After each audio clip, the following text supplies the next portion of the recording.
बिस्मिल्लाहिर्रहमानिर्रहीम। अस्सलाम वालेकुम नाज़रीन, मैं समी इब्राहीम और आप देख रहे हैं हमारा यूट्यूब और फेसबुक चैनल। आज अडयाला जेल में 190 मिलियन पाउंड की जो समाअत थी, वहाँ पर इमरान खान साहब से सहाफ़ियों की गुफ्तगू हुई और उस गुफ्तगू में उनसे ये सवाल किया गया कि ये बताइए कि ये तो आप पर पाबंदी लगाने की बात हो रही है, आर्टिकल 6 की बात हो रही है। तो उन्होंने हँसते हुए कहा कि आप मुझे ये बताइए, मैं पार्टी का चेयरमैन हूँ, मैं पहले जेल में हूँ, पार्टी का वाइस चेयरमैन जेल में, पार्टी का जो प्रेसिडेंट था, परवेज़ इलाही साहब का ज़िक्र किया, वो भी जेल में थे। तो पार्टी के पास इंतखाबी निशान है कोई नहीं, पार्टी के उम्मीदवारों को इलेक्शन लड़ने की इजाज़त नहीं दी गई, पार्टी की जो तंज़ीम है, जो वर्कर्स हैं, वो अपना जलसा नहीं कर सकते, अपना इजलास नहीं कर सकते, अपने दफ्तरों में नहीं जा सकते, तो पाबंदी तो पहले ही लगी हुई है। तो कौन सी इन्होंने पाबंदी लगानी है हम पे? और दूसरी बात कि पाबंदी लगा के भी मुझे जेल में रखना है ना, तो मैं तो ऑलरेडी जेल में हूँ। तो ये किस पाबंदी की बात कर रहे हैं? मुल्क में उन्होंने कहा कि एक तरह से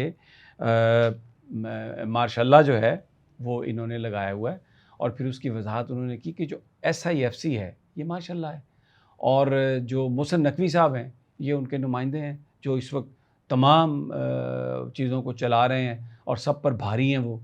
तो ये करना क्या चाह रहे हैं? ये करना सिर्फ ये चाह रहे हैं इस वक्त कि जो फार्म 45 है, क्योंकि उन्होंने कहा कि 3 अंपायर थे जिन्होंने ये सब कुछ किया और नवाज़ शरीफ अंपायर्स के बगैर खेलता ही नहीं है और जो सबसे बड़ा अंपायर वो राजा सुल्तान सिकंदर और उनकी जो बेईमानी है, फार्म 45 के बाद जो फार्म 47 उन्होंने जो जारी किया, अब अगर वो सब कुछ खुल जाता है तो इनकी चोरी जो है वो सामने आ जाएगी। तो ये उस चोरी से बचने के लिए, बचाने के लिए ये सब कुछ कर रहे हैं। तो जो अवाम रिजेक्ट कर चुके हैं और ये होगा नहीं। उन्होंने कहा कि जो बन्नू के वाक़े पर उन्होंने कहा कि मैं उसकी शदीद मज़म्मत करता हूँ। निहत्ते शहरियों पर गोलियाँ चलाई गई। मैं कहता हूँ कि इसका जुडिशल कमीशन बनना चाहिए और उसके बाद अब जब मैं वीलॉग कर रहा हूँ तो अली अमीन गंडापुर साहब जो चीफ़ मिनिस्टर हैं उन्होंने जुडिशल कमीशन बनाने का ऐलान भी कर दिया है।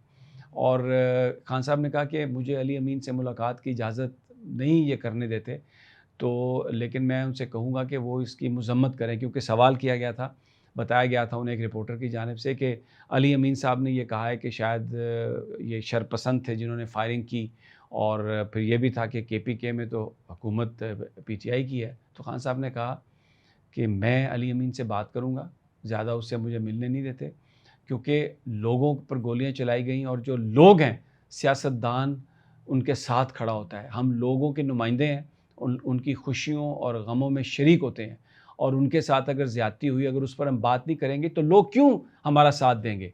हमारा सियासतदान ने लोगों के साथ खड़ा होना होता है और ये बिल्कुल ये फ़ौज लोगों को फ़ौज के ख़िलाफ़ कर रहे हैं। ये जो गोलियां चला रहे हैं ये लोगों को फ़ौज के ख़िलाफ़ कर रहे हैं। उन्होंने कहा ANP का अभी एक ही उम्मीदवार जीता है, उसने भी यही बात कही है कि ये निहत्ते लोगों पर जो गोलियां चलाई जा रही हैं, तो ये बिल्कुल ये अनएक्सेप्टेबल है और इसका मकसद सिर्फ ये है कि ये मुल्क में कोई हालात क्रिएट करना चाहते हैं।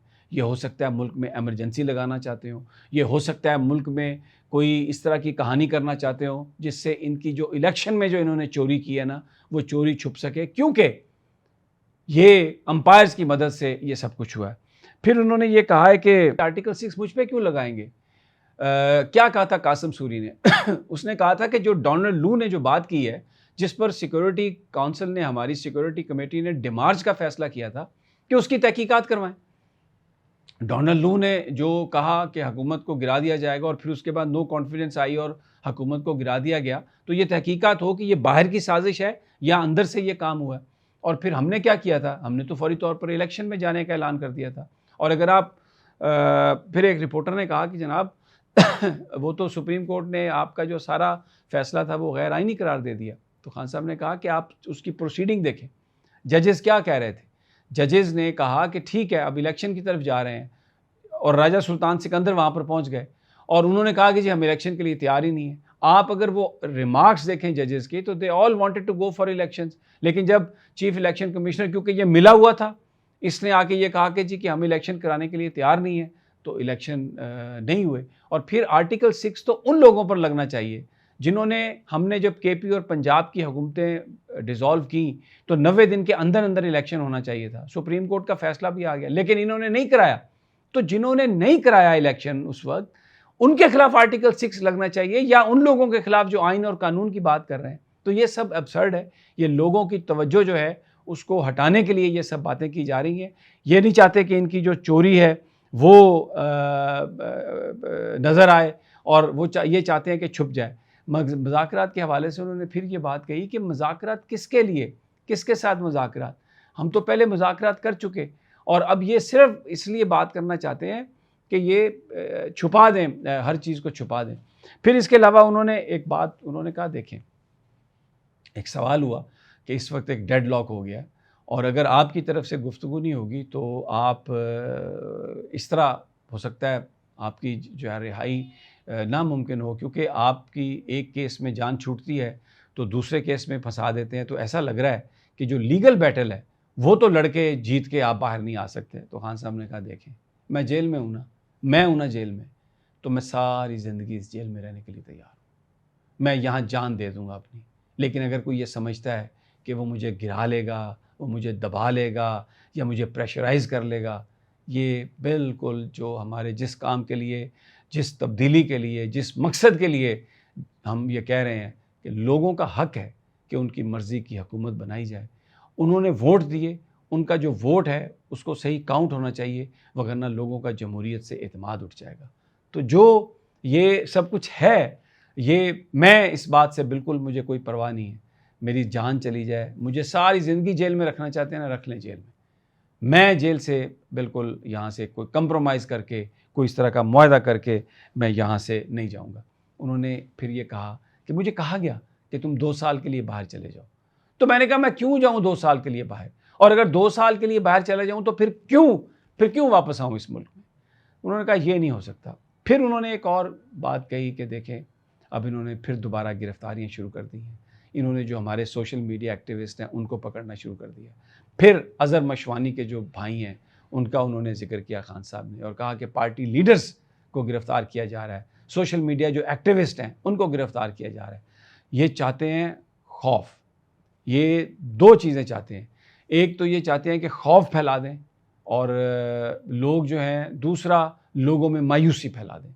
तो इसलिए इन हालात में जो पार्टी है हमारी, जो हमारी क़यादत है, ये लोगों को ये देखना होगा, सोचना होगा। लेकिन मैं अपनी पोजीशन वाज़े कर देता हूँ कि मैं किसी तरह से भी कोई कंप्रोमाइज़ करने के लिए तैयार नहीं हूँ। फिर उन्होंने, आज उनका मूड बहुत अच्छा था खान साहब का, तो एक दफ़ा जब वो गुफ्तगू करके चले गए, परवेज़ खटक उस वक्त उस पर जिरा हो रही थी, तो हम क्योंकि सहाफ़ी बहुत पीछे होते हैं तो आवाज़ नहीं आती। आज अदालत से कहा भी खान साहब ने, लेकिन जज साहब ने वो मुस्कुरा दिए, और आज हमें बिल्कुल सामने, जहाँ पर हम सब सुन सकते हैं, प्रोफेशनल जो काम है वो कर सकते हैं, वो वहाँ पर हमें आने की इजाज़त नहीं दी गई। तो खान साहब आए, जब परवेज़ खटक वहाँ पर थे, तो उन्होंने आके कहा जज साहब से कि ये मेरे ख़िलाफ़ है, मेरी हुकूमत के मेरी पार्टी के ख़िलाफ़ है, तो इसकी गवाही अब क्या ले रहे हैं, ये तो उनके साथ मिला हुआ है। और दूसरी तरफ फिर आके तो उन्होंने कहा कि एक और बात मैं बताऊँ, मैंने वो आपसे कहा था ना कि एक बिल्ली मुझसे मानूस हो गई है। अब इन्होंने क्या किया है, एक बिल्ला भेज दिया है कि वो उस बिल्ली को भगा के ले जाए। ये इस किस्म की हरकतें कर रहे हैं। तो he was in a very good mood today. तो जनाब, अगली वीडियो तक इजाज़त, अल्लाह ने